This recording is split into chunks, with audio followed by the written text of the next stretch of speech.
Imagine, if you will, the Nile Delta in the 8th century before the Common Era.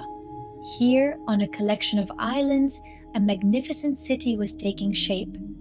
The Egyptians called it Thonis. The Greeks knew it as Heraklion. For over 1,000 years, it would serve as Egypt's doorway to the Mediterranean world. Picture the scene. A network of canals winds through the city like liquid streets. Ferries glide between islands, carrying merchants and pilgrims from one district to another. Bridges arch gracefully over the water. Along the shores, tower houses rise toward the sky, their reflections shimmering in the calm harbor waters. At the heart of this lake-dwelling city stood a grand temple dedicated to Khonsu, whom the Egyptians revered, and to Heracles, as the Greeks knew him. The temple complex dominated the skyline, its columns visible from ships approaching across the Mediterranean. The city's lifeblood was trade. Before Alexandria rose to prominence in 331 BC, Thonis Heraklion was the primary port where Mediterranean vessels entered Egypt. Every ship that arrived had to pass through here. Merchants would unload their cargo onto the wharves, where temple officials waited with lead weights to measure goods and scrolls to record customs duties. The taxes collected enriched the pharaonic dynasties, flowing inland along with the trade goods themselves. A major canal ran east to west through the city, connecting the port basins to a western lake. This waterway bustled with activity from dawn to dusk. Archaeological excavations have revealed the scale of this maritime enterprise. Over 700 anchors rest on the ancient harbor floor. 125 shipwrecks, spanning from the 6th to the 2nd centuries BC, lie preserved in the silt. The city reached its economic peak between the 6th and 4th centuries BC, a prosperous golden age. But Thonis Heraklion was more than a commercial hub.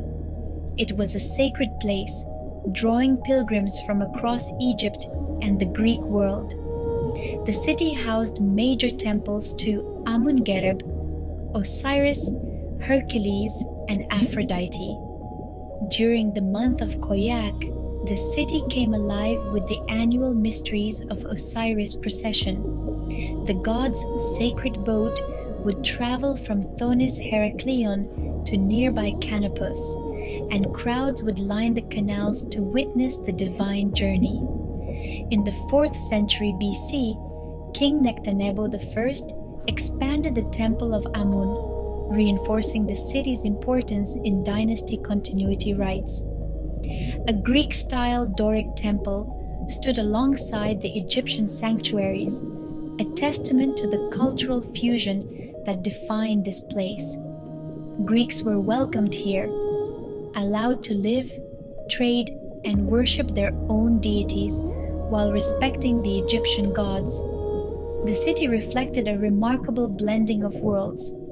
Athenian weights have been found alongside Egyptian artifacts. Greek pottery shares space with local wares. In the sanctuary of Aphrodite, both cultures honored feminine divinity. The Egyptian god Khonsu became equated with the Greek Heracles, their identities merging in the hearts of the faithful. And then, slowly, inevitably, the city began to sink. The Nile Delta rests on clay soil, soft and unstable. When earthquakes struck, the ground beneath the city turned liquid, a phenomenon geologists call soil liquefaction.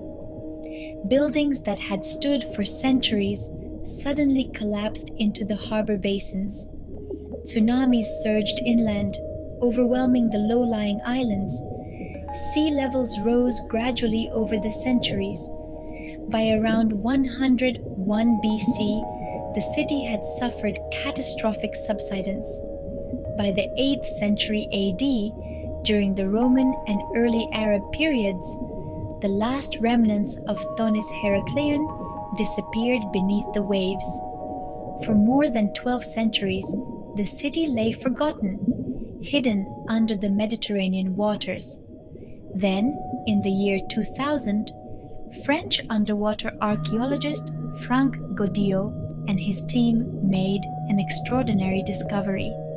Using geophysical surveys off Egypt's coast, they were searching for the ancient cities of Canopus and Heraklion, which historical sources mentioned but which no one had located. What they found exceeded all expectations. The ruins spread across 11 hectares, resting at depths of 5 to 10 meters.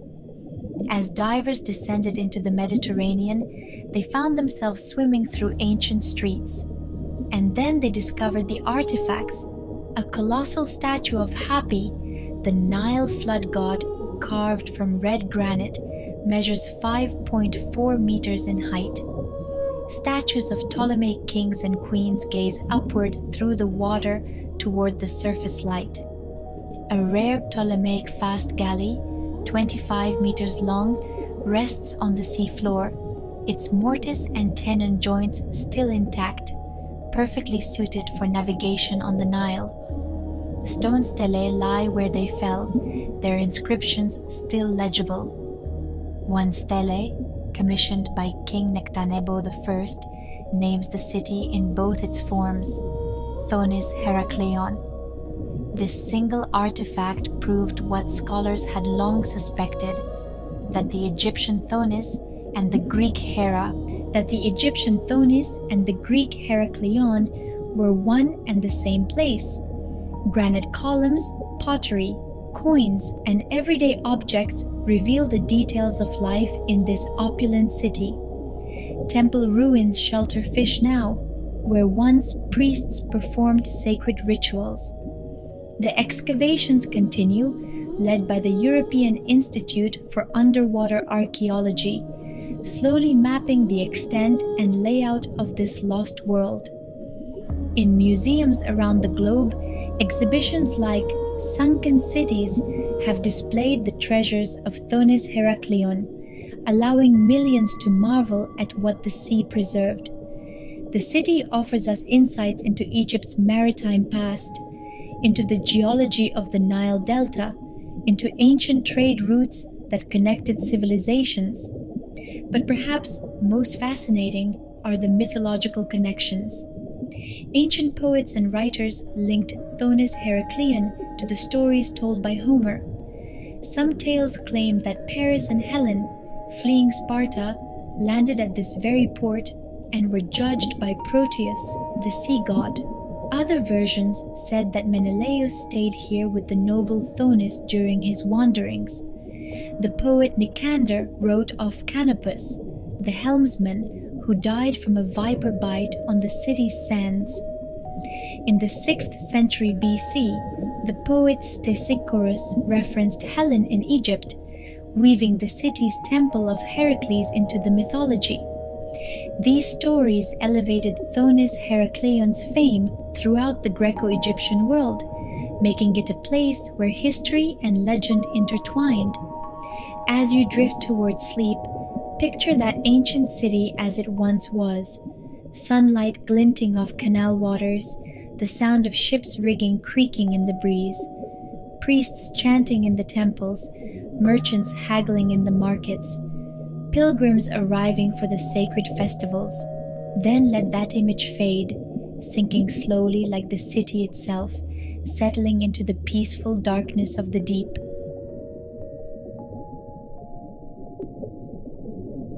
Our journey continues northward across the Mediterranean to the southern coast of Greece. Here, in the region of Laconia, lies the world's oldest known submerged city. Its name is Pavlopetri. The water here is crystalline clear, warm in summer, gentle against the ancient stones.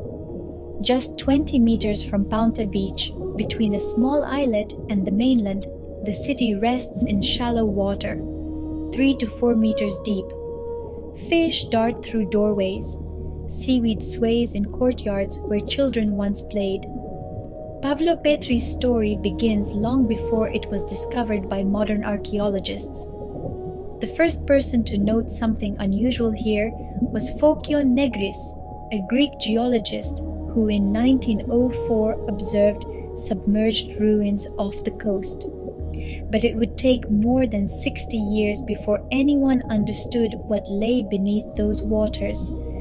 In 1967, British marine archaeologist Nicholas Fleming was exploring Vatica Bay when he identified a prehistoric settlement at the bay's western entrance.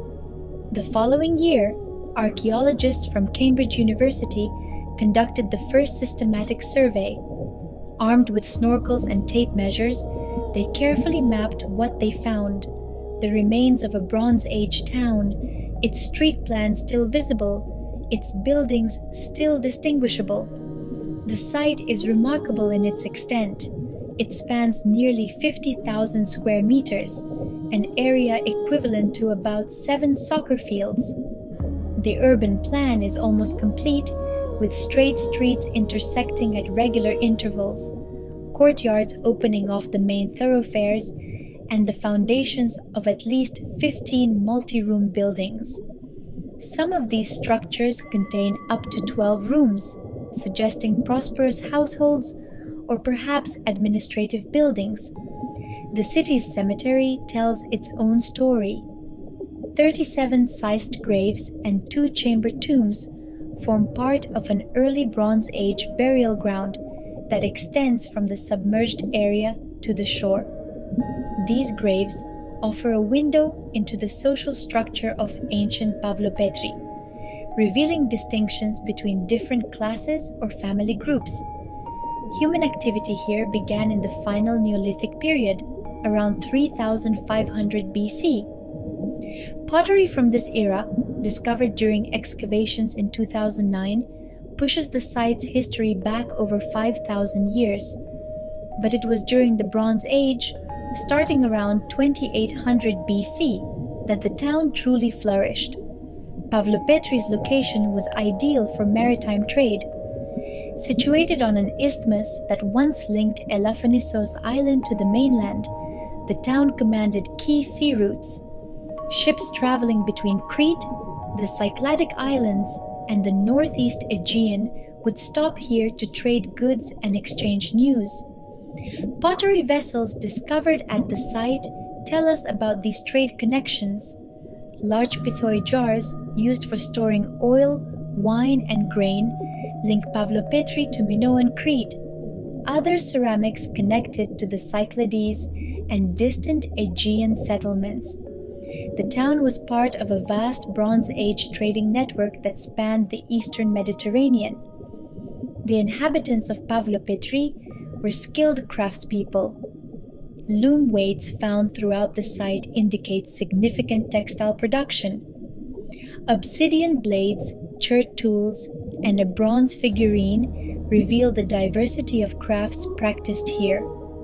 The population likely numbered between 500 and 2,000 residents at the town's height.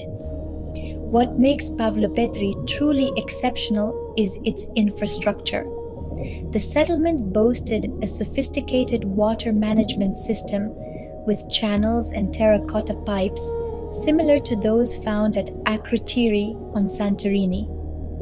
These systems handled drainage and sanitation, demonstrating an advanced understanding of urban planning and public health. During the 2009 surveys, archaeologists mapped over 9,000 square meters of previously unknown structures. They discovered a large rectangular hall and a row of buildings lining one of the main streets. Each new discovery adds detail to our understanding of how Bronze Age people lived in this coastal town. The town thrived continuously for nearly 2,000 years. The name Pavlopetri is modern, translating to Paul's stone in Greek. It references the Apostle Paul's first-century travels through the region, though the ancient name of the town remains unknown to us. The modern name derives from the nearby islet and beach, celebrated for the saints Paul and Peter in local tradition. Today, Pavlopetri faces preservation challenges. boat anchors drag across the ancient stones. Tourists, unaware of what lies beneath their feet as they wade, may disturb artifacts. Souvenir hunters occasionally take fragments as mementos. Despite its isolation, the site is vulnerable. Greek authorities and international organizations, including affiliates of UNESCO, have made the site's protection a priority. Digital mapping and virtual reconstructions allow researchers to study Pavlopetri without disturbing the physical remains. No major excavation work has occurred since 2009, but the site's status as a unique submerged town continues to drive conservation efforts.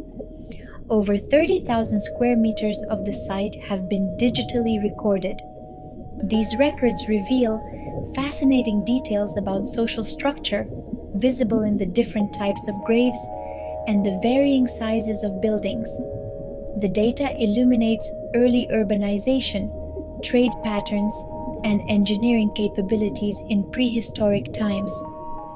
As the oldest known submerged city with intact town planning, Pavlopetri stands alongside sites like Thonis Heraklion and others as a window into the past.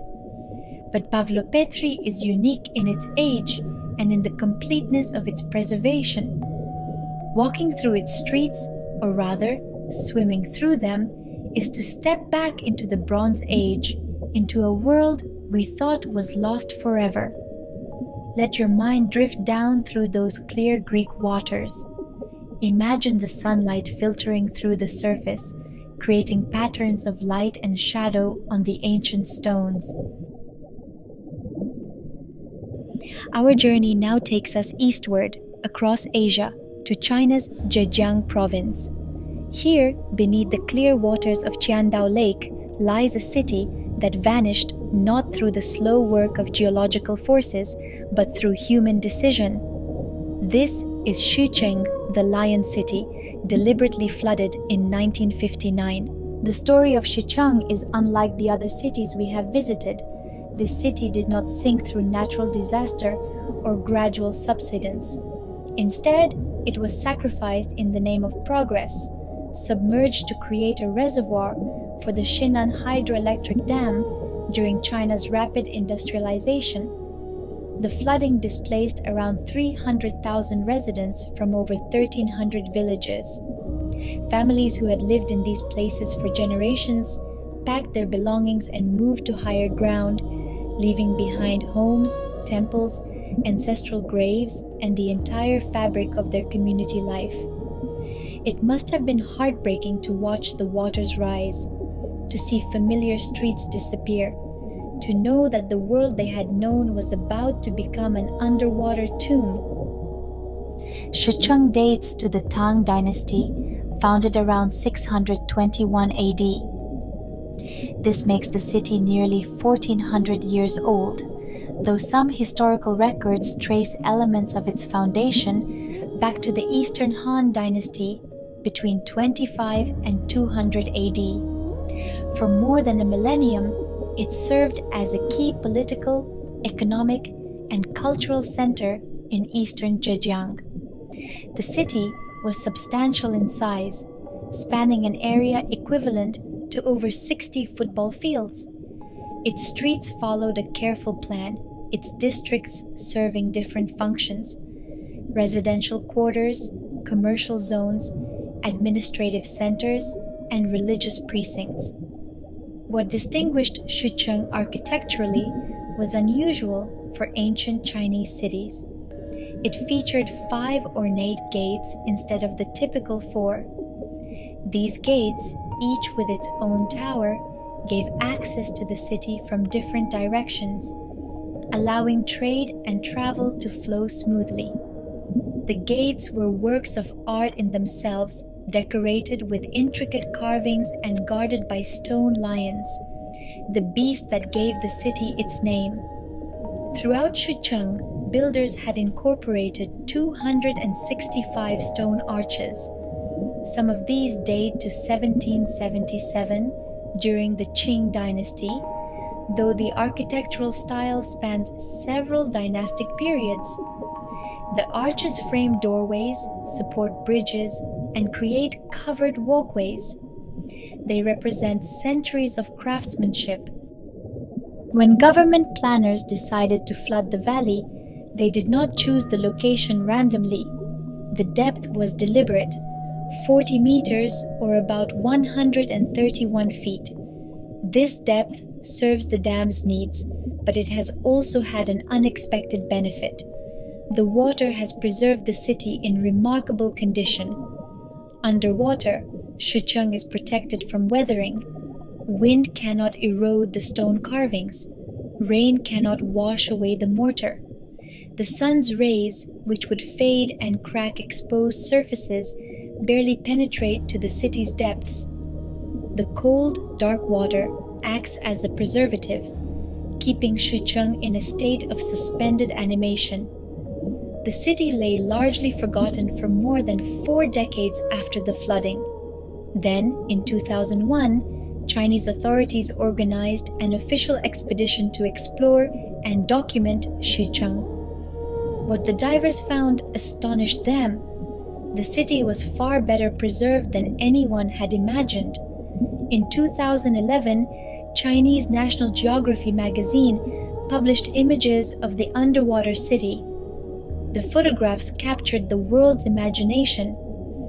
Here was an entire urban center, frozen in time, its architecture spanning the Ming and Qing dynasties, all accessible to anyone willing to don scuba gear and descend into Qiandao Lake. The city's name, Shicheng, means Lion City in Mandarin, a reference to Wuxi Mountain, the 5-lion mountain, which forms a dramatic backdrop to the lake. The mountain's peaks, resembling the silhouettes of 5 lions, give the region its distinctive character. Even now, looking across the lake toward those peaks, one can imagine the view the city's residents once enjoyed from their windows and courtyards. Today, diving tours operate in Qiandao Lake, offering visitors the chance to explore Shicheng's ruins. Descending through the water is like traveling through time. The surface world fades above. The water grows cooler and darker. And then, slowly, the city materializes from the gloom. Divers swim through gates that once rang with the sounds of merchants calling their wares. They pass windows that once glowed with lamplight. They glide over paved streets where children once played and where wedding processions once passed. The stone carvings, dragons, phoenixes, flowers, geometric patterns remain crisp and clear, protected by the water that claimed them. The temples of Shicheng stand silent now, their altars empty, their incense burners cold. But the craftsmanship is still visible. The careful joinery of beams, the graceful curves of roof supports, the intricate reliefs on walls. These structures showcase the architectural prowess of Imperial China at its height. Near Shicheng, another city called Haicheng also lies beneath the lake, dating even earlier to the Han Dynasty. Together, these submerged sites represent one of China's best preserved collections of ancient urban architecture, all protected by their aquatic environment. The Chinese government continues preservation efforts, balancing tourism with the need to protect the sites from damage.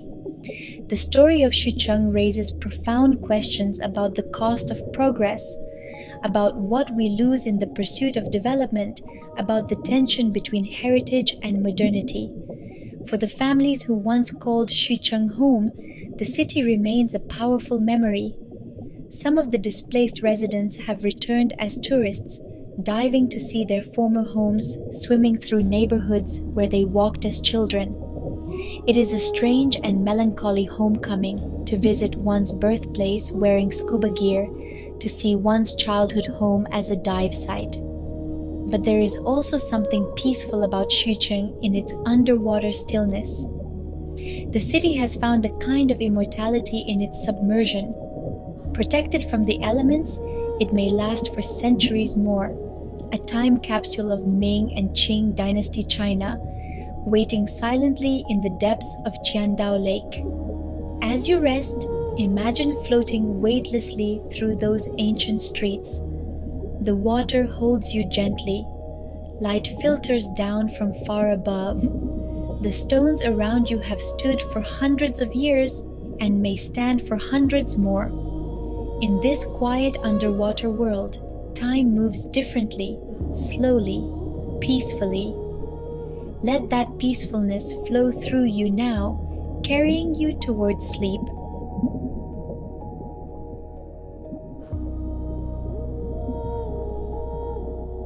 We return now to the Mediterranean, to the Bay of Naples, where volcanic forces shape the land in strange and dramatic ways. Here stood Baiae, the most luxurious resort of the Roman Empire, a playground for emperors and aristocrats, a city synonymous with wealth, pleasure, and scandalous excess. Baiae occupied the northwest shore of the Gulf of Naples, about 16 kilometers west of Naples itself, near the modern town of Bacoli. The location was spectacular: coastal vistas, warm climate, and most importantly, natural hot springs that bubbled up from volcanic activity beneath the earth. The town lay within the Phlegraean Fields, a volcanic caldera where the ground itself is restless. Geothermal activity creates hot springs, steaming fumaroles, and sulfurous pools. For the ancient Romans, these features made Baiae ideal for thermal baths. The healing properties of the mineral-rich waters drew people from across the empire. From roughly 100 BCE through the early Roman Empire, Baiae became the most fashionable resort in Italy. To the Roman elite, Baiae was more desirable than Capri, more luxurious than Pompeii, more exclusive than Herculaneum. To own a villa at Baiae was to announce one's status and power. Julius Caesar had a villa here. So did Augustus, Nero, and Hadrian. Statesmen, generals, philosophers, and poets all frequented the town, turning it into a social hub where political alliances were forged and cultural trends were set. The wealthiest citizens of Rome competed to build the most spectacular seaside estates, each trying to outdo the others in opulence. The villas cascaded down the volcanic slopes toward the sea, their terraces offering stunning views across the bay. Gardens filled with exotic plants perfumed the air. Private harbors accommodated the yachts of the wealthy. Elaborate water features, fountains, pools, artificial cascades, made ingenious use of the natural springs, creating landscapes that blended nature and artifice seamlessly. But Baiae was also notorious. Ancient writers portrayed it as a place of corruption and scandal. They called it a den of vice, where the usual rules of Roman society did not apply. People came to Baiae not just to bathe in healing waters, but to indulge in pleasures that would be frowned upon in Rome itself. The city earned nicknames that echo through history: the Las Vegas of the Roman Empire, a place where anything could happen and often did. Political intrigue thrived in this atmosphere of indulgence. Perhaps the most infamous event in Baiae's history was Nero's murder of his mother, Agrippina. She had a villa near the town, and it was there that Nero arranged her death, a crime that shocked even hardened Romans. This act reinforced Baiae's reputation as a place where power and pleasure intertwined darkly. The city's architecture reflected its dual nature as both a health resort and a pleasure palace. Vast bath complexes exploited the natural hot springs, incorporating pools, steam rooms, and sophisticated heating systems called hypocausts. These were not simple bathhouses, but monumental structures with soaring domed ceilings. 3 large bath halls later gained misleading names: the Temple of Mercury, the Temple of Venus, and the Temple of Diana. In fact, these were not religious temples at all, but parts of elaborate spa complexes. The confusion arose in later centuries when people, seeing these magnificent ruins, assumed they must have been built for the gods. In reality, they were built for the pleasure of mortals, though perhaps the most godlike of mortals, the emperors themselves. Roman engineering at Baiae was extraordinarily advanced. The harbor facilities included piers built with a revolutionary material: marine concrete poured into wooden caissons. This concrete could harden underwater, allowing the Romans to construct massive breakwaters and docks that extended far into the bay. Some of these structures still exist on the seafloor, testament to Roman ingenuity. Archaeologists have discovered a long canal linking an inner basin to the sea, along with fish ponds and landing basins designed to accommodate large boats. The planning was meticulous, serving both commercial shipping and private pleasure craft. Everything was designed for efficiency and luxury in equal measure. But the same volcanic forces that made Baiae desirable would eventually destroy it. The phenomenon is called bradyseism, the gradual rising or falling of the Earth's surface as magma moves beneath it. In the Phlegraean fields, the ground is never truly stable. Over the centuries, parts of Baiae began to sink. This subsidence occurred in at least 2 major phases, between approximately the 3rd and 6th centuries CE. The waterfront gradually slipped beneath the waves. Wealthy Romans abandoned their villas as seawater invaded the lower floors. By around the 8th century, much of the district lay underwater.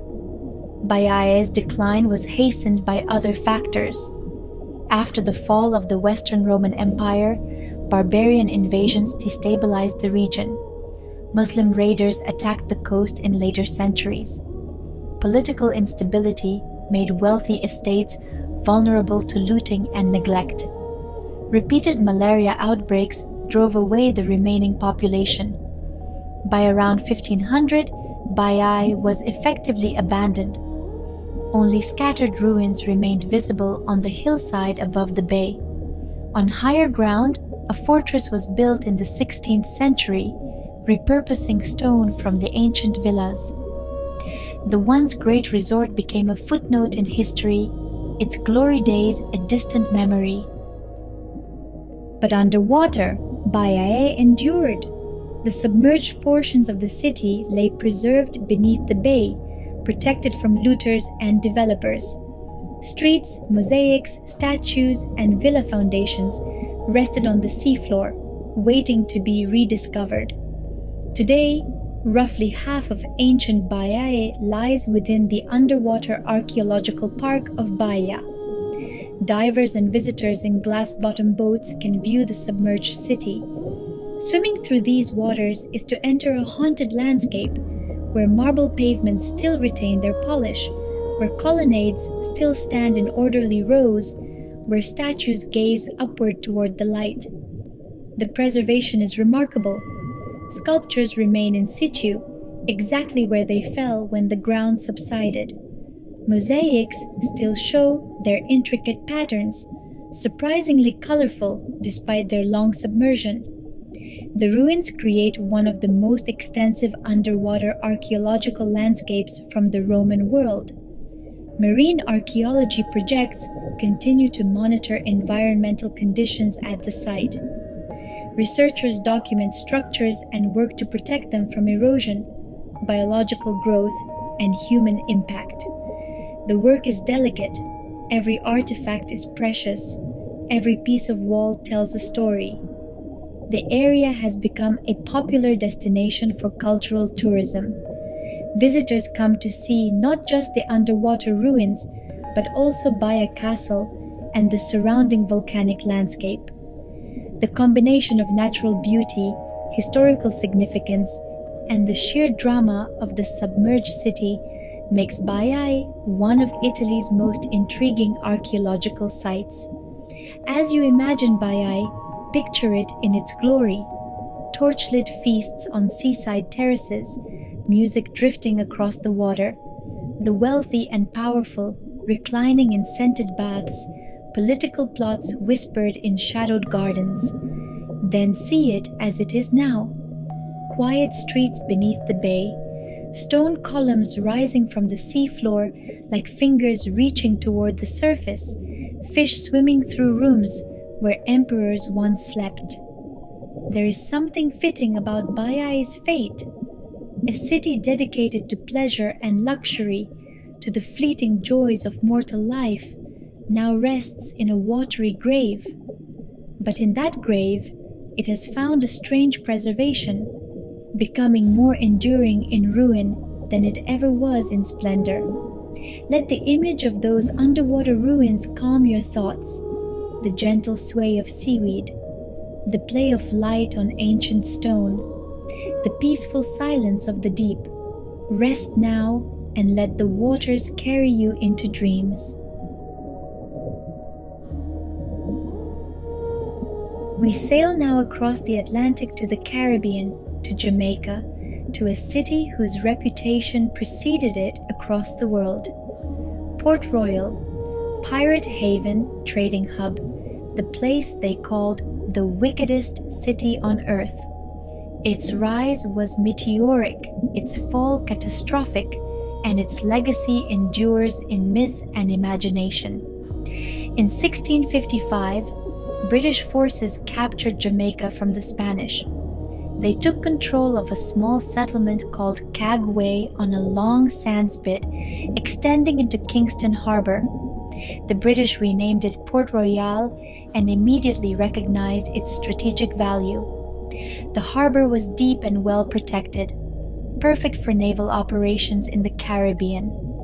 Within 4 years, Port Royal had grown to include over 200 houses, shops, and warehouses. 5 forts defended the settlement, the most important being Fort Charles, which commanded the harbor entrance. The town occupied a narrow spit of land only about 10 miles long, but every inch was utilized. By the 1680s, over 6,500 residents were crammed into just 51 acres, making it one of the most densely populated places in the world. Port Royal served as Jamaica's unofficial capital until 1872, though Spanish Town held the official title.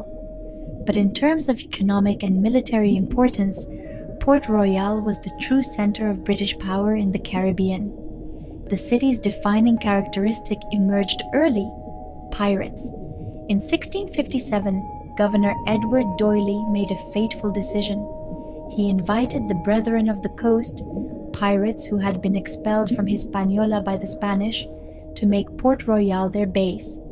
His reasoning was pragmatic. Britain lacked the military forces to defend Jamaica effectively, so let the pirates do it instead. These weren't just any pirates. They were experienced sailors and fighters, and their target was Spanish shipping. The Spanish still controlled much of the Caribbean and were a constant threat to British colonies. By giving the pirates a safe harbor and unofficial sanction, Britain essentially privatized its naval defense. The arrangement worked spectacularly well for a time. Pirates based in Port Royal attacked Spanish ships, raided Spanish ports, and generally made life miserable for Spain's colonial enterprise. They called it forced trade, a polite euphemism for theft and violence. The loot they brought back enriched Port Royal beyond anyone's expectations. Port Royal's story has captured imaginations for centuries. It has inspired countless tales of pirates and treasure, adventure, and disaster. Films have been shot nearby, including scenes for the Caribbean-set pirate movies. The phrase, "the wickedest city on earth," echoes through popular culture, a testament to the city's enduring mythos. There's a moral element to Port Royal's story that wasn't lost on contemporaries. Many saw the earthquake as divine judgment, God's punishment for the city's sins. Preachers used Port Royal as an example in sermons about vice and retribution. Whether one accepts such interpretations or not, there's no denying the dramatic poetic justice. A city built on plunder and violence, swallowed by the earth in minutes. But Port Royal was also a product of its time, a place where empires clashed and survival demanded pragmatic alliances. The pirates who based themselves there were often former naval sailors, turned to buccaneering by circumstance rather than choice. The merchants and tradespeople were trying to make lives for themselves in a colonial world. Even in its wickedness, Port Royal was profoundly human. Other places share the name Port Royal. In Nova Scotia, Port Royal hosted North America's first permanent French settlement in 1605. Samuel de Champlain and Pierre du Gouin de Mons built a log habitation with help from the Mi'kmaq people. English raiders from Virginia destroyed it in 1613, but it was rebuilt and eventually renamed Annapolis Royal after the British conquest in 1710. Today, a Parks Canada reconstruction allows visitors to experience 17th century colonial life. In South Carolina, the town of Port Royal has seen French, Spanish, Scottish, and English settlement. It became a railroad terminus in 1874 and once housed the world's largest cotton compressor. A state port opened in 1958. The town has weathered hurricanes and economic changes, developing a resilient coastal identity shaped by Marine Corps presence and tourism. But when most people hear Port Royal, they think of Jamaica, of pirates and earthquakes, of that legendary city beneath the waves. As you drift toward sleep, imagine Port Royal on a quiet afternoon before disaster struck. Taverns full of laughter and argument, ships bobbing at anchor, the Caribbean sun beating down on streets where people from across the world mingled, the smell of the sea, the creak of ship timbers, the cry of gulls. Then imagine it now, underwater, peaceful at last. The wickedest city on earth has found redemption in silence. Fish swim where pirates once walked. Coral grows on walls that once rang with revelry. The city keeps its secrets in the quiet depths, a memorial to an age of adventure and excess, now passed into legend. Rest easy, knowing that even the wildest human endeavors eventually find peace.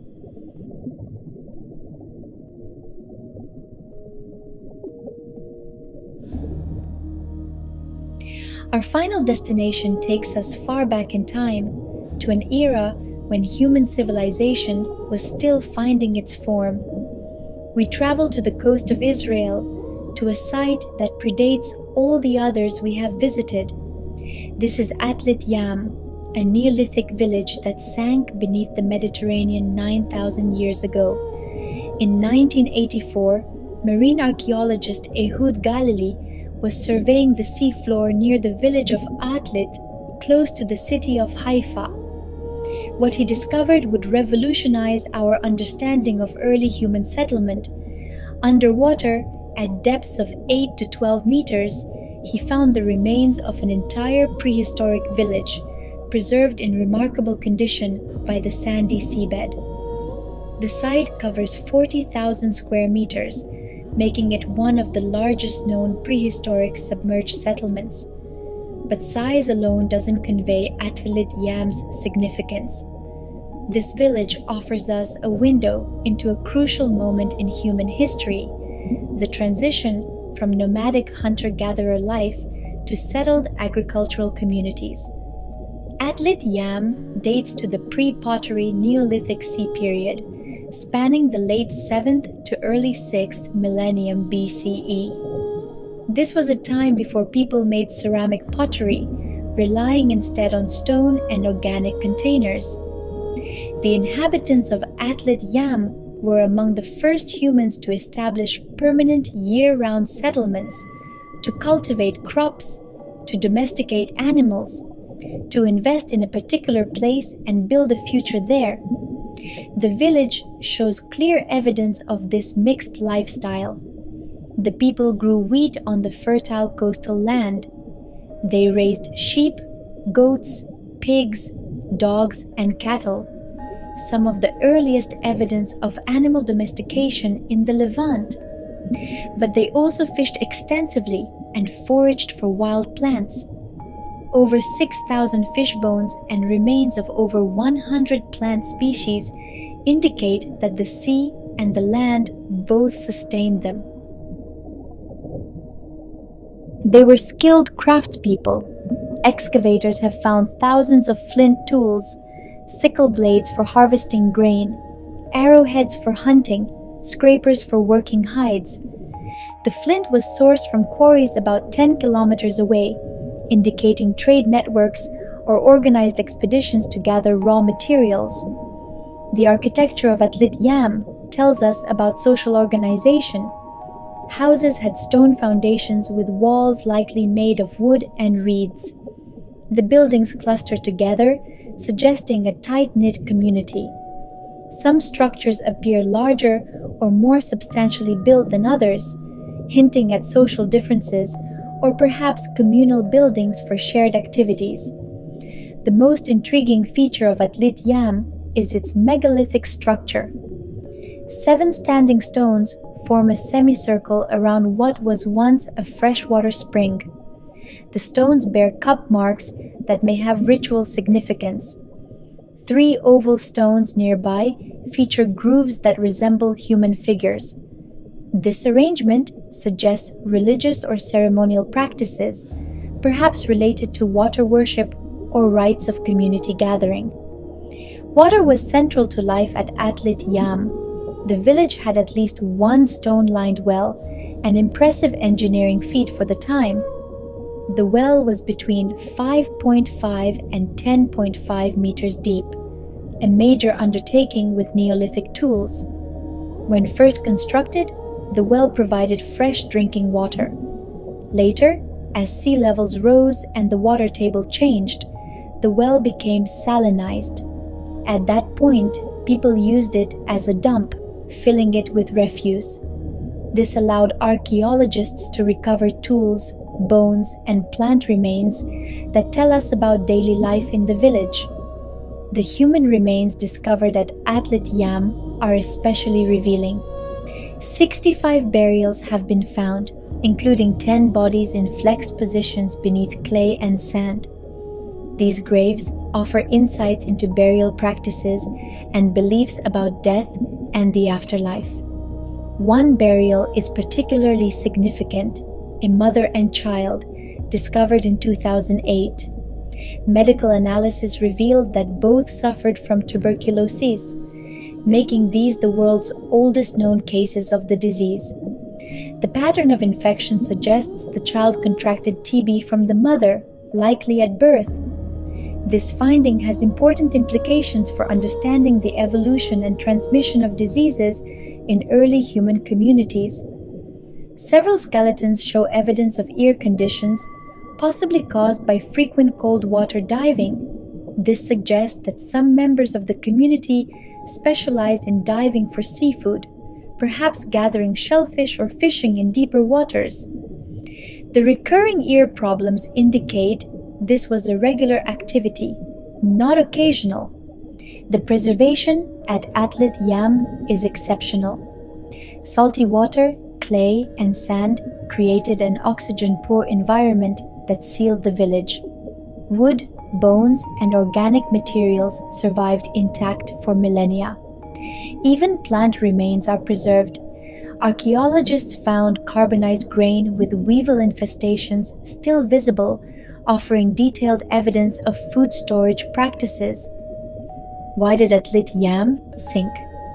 The primary cause was rising sea levels following the last ice age. When glaciers melted, starting around 12,500 BCE, oceans rose dramatically, eventually over 130 meters total. The rise wasn't uniform. There were periods of rapid increase and periods of relative stability. Atlit Yam was established during a period when sea levels were lower and the coastal plain extended farther out into what is now the Mediterranean. As sea levels rose gradually over centuries, the village experienced increasing problems.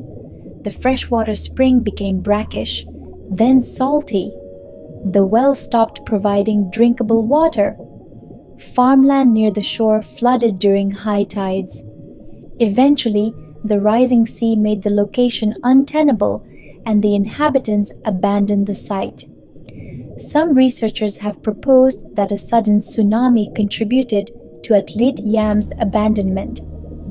A massive landslide on Mount Etna in Sicily, about 8,500 years ago, could have generated a tsunami that struck the Levantine coast. Evidence includes fish bones found in layers that suggest sudden, violent water action. However, the intact nature of most structures argues against a catastrophic wave. The current consensus favors gradual abandonment as rising seas made life increasingly difficult. Climate shifts also played a role. As the Mediterranean world warmed after the Ice Age, swamps dried, creating more land suitable for settlement. This initially helped communities like Atlit Yam establish permanent homes. But the same climate changes eventually brought challenges as ecosystems shifted and familiar resources became less reliable. Atlit Yam proves that the earliest Levantine communities mixed farming, herding, and fishing for year-round subsistence. This challenges older models that suggested a linear progression from hunting to farming to settled life. The people of Atlit Yam show us that the Neolithic revolution was more complex, involving multiple strategies and adaptations simultaneously. The site challenges other assumptions too. The sophisticated megalithic structure and careful burials indicate complex ritual and religious practices existed far earlier than many scholars once thought. The evidence of specialized labor, some people farming, others diving for seafood, others crafting tools, shows social complexity in these early communities. As of 2004, Atlit Yam was the only in situ Neolithic burial site found in the Mediterranean seafloor, making it uniquely valuable for prehistoric research. Ongoing excavations continue revealing details about sites dated between 9,250 and 6,500 before present. Today, licensed divers can visit Atlit Yam as an underwater museum. Swimming through the ancient village is to connect directly with our distant ancestors, to see where they lived, to touch stones they shaped, to float above floors they walked. It's a profound experience, bringing the Neolithic period to life in ways no museum display ever could. As you prepare for sleep, think about those first settlers at Atlit Yam. Imagine them 9,000 years ago, building their stone houses, planting their crops, diving for fish in the clear Mediterranean waters. They were people like us, with hopes and fears, dreams and daily concerns. They loved their children, mourned their dead, gathered around fires in the evening to share stories. They could not have known that their village would be swallowed by the sea, that it would lie hidden for millennia, that one day people from a future they couldn't imagine would swim through their streets and marvel at their lives. But in a way, their village has achieved a kind of immortality. Protected by the sea, Atlit Yam survives as a testament to human ingenuity and adaptation to the beginnings of the civilized world we inhabit today. Let yourself sink down through those waters, down through the centuries, down to a time before writing, before cities, before everything we think of as civilization. And there, in that quiet ancient place, find rest.